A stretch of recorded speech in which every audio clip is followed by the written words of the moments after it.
Aku adalah seorang anak muda yang sedang merantau di sebuah kota penuh dengan makna.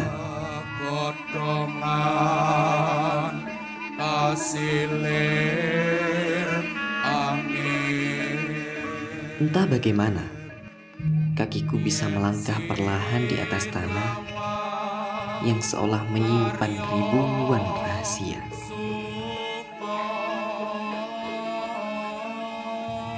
Rentang waktu 185 hari, aku datang bukan sekedar untuk melihat, namun untuk mengungkap makna di antara hiruk pikuk dan keramaian yang melekat pada setiap jiwa di sekitarku.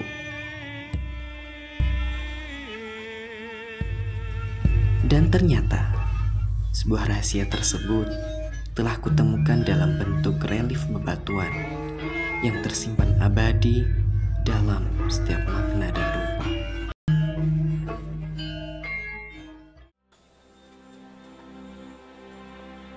Pak, selamat siang. Siang Mas, ya. Saya Dari mana Mas? Saya dari Tulungagung. Dari Pak, Tulungagung, Sakti, Sakti ya. Jenengan? Nggih. Saya kebetulan dari Kampung Seber ya, Kampung Seber, terus pas juga dulan ke sini. Mas, mana yang jenengan? Saya Eka Sulistiana. Nggih. Saya ini penasaran Nggih. Pak. Jadi saya kan tadi lewat sini, terus ada tulisan situs Candi Gedog. Situs Candi Gedog. Nah, tapi saya sebagai orang luar nggih Pak, kok lebih penasaran lagi situsnya seperti candi, tapi bentuknya kok bukan candi. Nggih. Kok ya Kutha Blitar enek gitu Nggih. ya. Nggih. Jadi Mas, berkah sebenarnya. Maksudnya berkah itu di Kota Blitar kok ada situs Candi Gedog kan gitu ya. Terus kebetulan memang lokasinya di Kelurahan Gedog, Kecamatan Sanowetan, Kota Blitar lah. Kebetulan juga saya dari Kampung Seber itu mulai berproses dari awal terkait dengan keberadaan candi ini, maksudnya ikuti yo melok-melok lah kan gitu ya. Karena dari di awal, kalau boleh saya cerita, itu di 2018 Kampung Seber mengundang beberapa tokoh masyarakat di Kelurahan Gedog. Terus kemudian kita menghadirkan, waktu itu ada Pak Camat, ada Kepala Dinas Kebudayaan dan Pariwisata, terus budayawan dari Dewan Kebudayaan dan Kesenian Kota Blitar untuk diskusi. Kebetulan ada salah satu teman, Pak Heri Setiobudi namanya, itu membuat buku. Nah, buku terkait dengan situs Candi Gedog dan folklor Joko Pangong. Terus di situ kita diskusikan di 2018.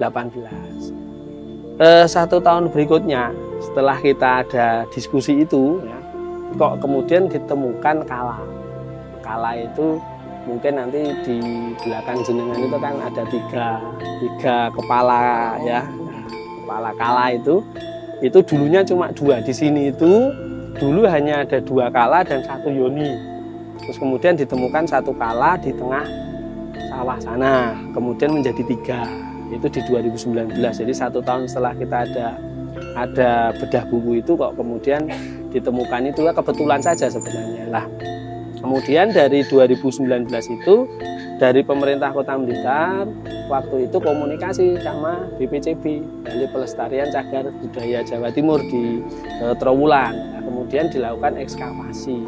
Waktu ekskavasi pertama yang ditemukan baru pagar. Di pagar yang ada di sana, terus kemudian yang di ujung sana yang di situ baru pagar. Kemudian dilanjutkan lagi, baru ada beberapa relief yang ditemukan, relief candi yang mungkin bisa jenengan lihat di lemari kaca ini ya, yang diamankan atau istilahnya diidentifikasi, kemudian ditaruh di sini relief-relief yang ditemukan dari hasil ekskavasi mulai dari 2019 sampai dengan 2023 kemarin.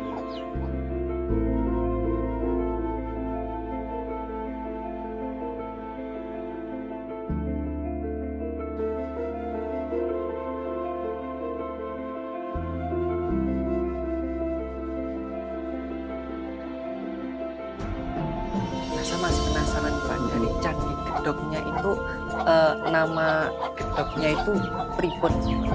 Kalau nama gedognya sendiri sebenarnya di catatan bukunya Raffles di History of Java itu sudah ada.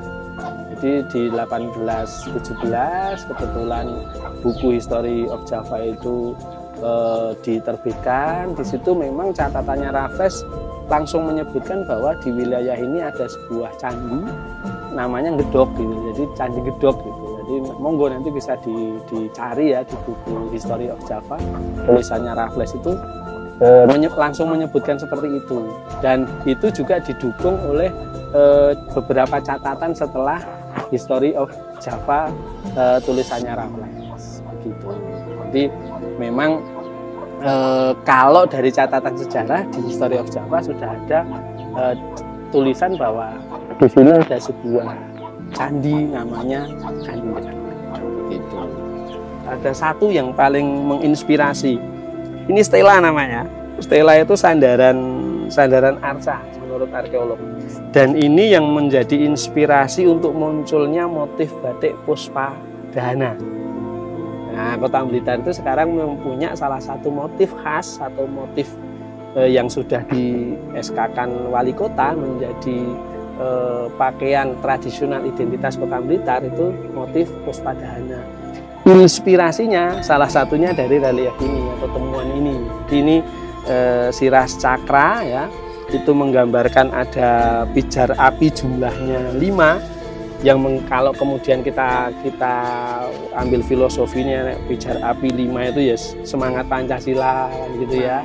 Oke, kan Bung Karno pun tidak disemayamkan di Kota Blitar, jadi kan yes, berarti semangatnya orang Blitar itu memang Pancasila sekali kan gitulah.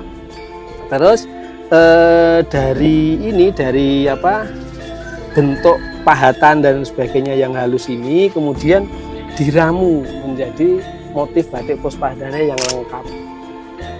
Jadi kan ada banyak petalan motif di batik Puspadana itu memang ngambilnya dari hasil kajian dari temuan Candi Gedog dan juga folklor Joko Pangon. Makanya kalau udeng dinamakan Joko Pangon, tapi kalau motif batik namanya Puspadana. Nah, udengnya itu yang dinamakan Joko Pangon karena ada folklor Joko Pangon di situ. Nah, ini selain ini ada juga ini wanita bersimpuh. Nah, wanita bersimpuh ini menjadi menurut arkeolog kan bagian dari cerita Panji ya, tentang Sri Tanjung. Makanya dalam satu motif batik Puspadana itu Sri Tanjung tidak digambarkan menjadi bentuk wanita, tapi menjadi bunga Sri Tanjung. Itu menjadi salah satu motif batik Puspadana. Kemudian ada suluran, ada tungku api. Lah kalau tungku api itu kebetulan di Gedog kan ada pandai besi. Ada pandai besi, dan tutur dari folklor Joko Pangon sendiri menceritakan memang waktu itu munculnya pandai besi di Kelurahan Gedog dari tuturnya tuturnya Joko Pangon itu. Kemudian ada tungku api yang paling tengah itu menggambarkan itu. Nah, kalau suluran dan sebagainya itu pecalan dari beberapa motif yang ada di sini juga.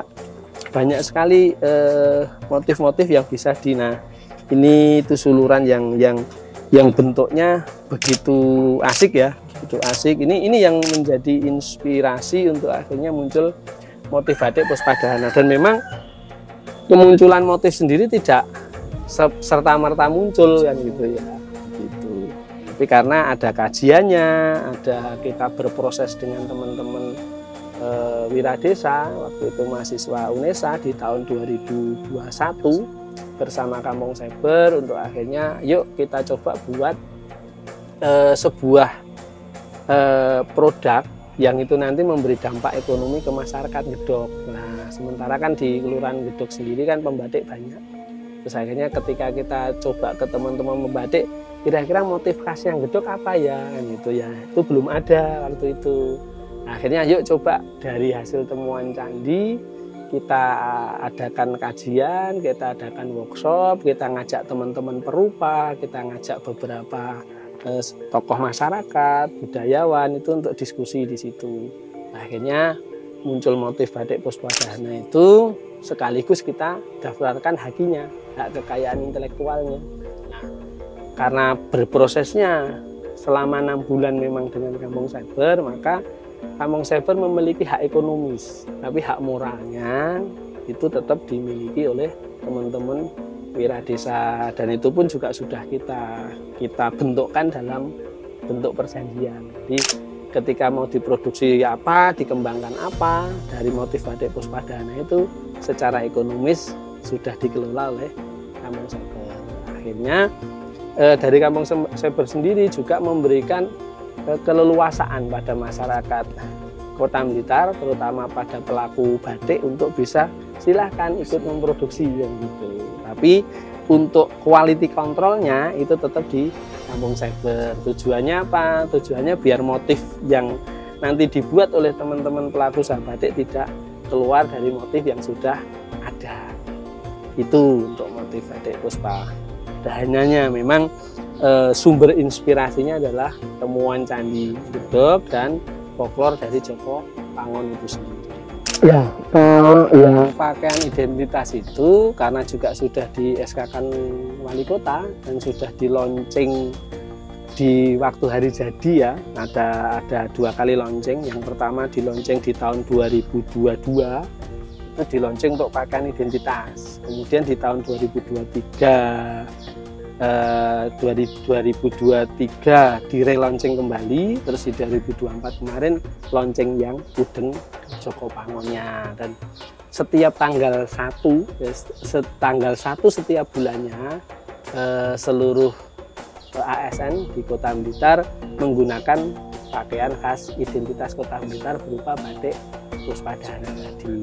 Itu untuk kedepannya, dan mudah-mudahan nanti memang benar-benar bisa menjadi pakaian khasnya Kota Blitar. Itu pakaian identitas ya, pakaian identitas, sehingga ketika orang pakai itu sudah tidak usah kenal dari Blitar, itu sudah kelihatan, oh ini orang Blitar. Di Blitar itu untuk Puspadana saat ini sudah ada tariannya.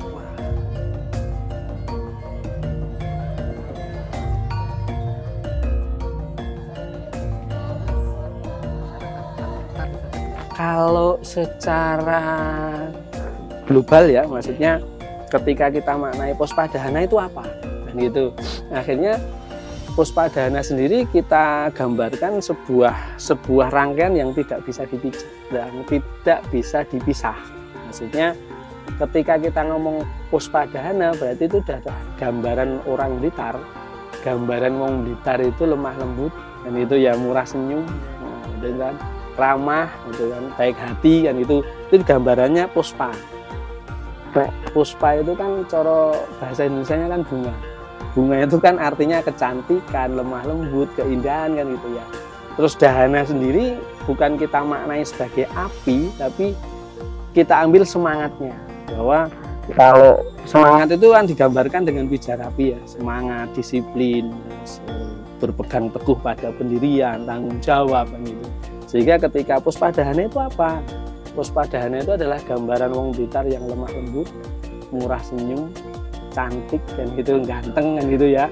Tapi memiliki tanggung jawab, memiliki rasa disiplin yang tinggi, dan dia adalah penjaga Pancasila dan merah putih.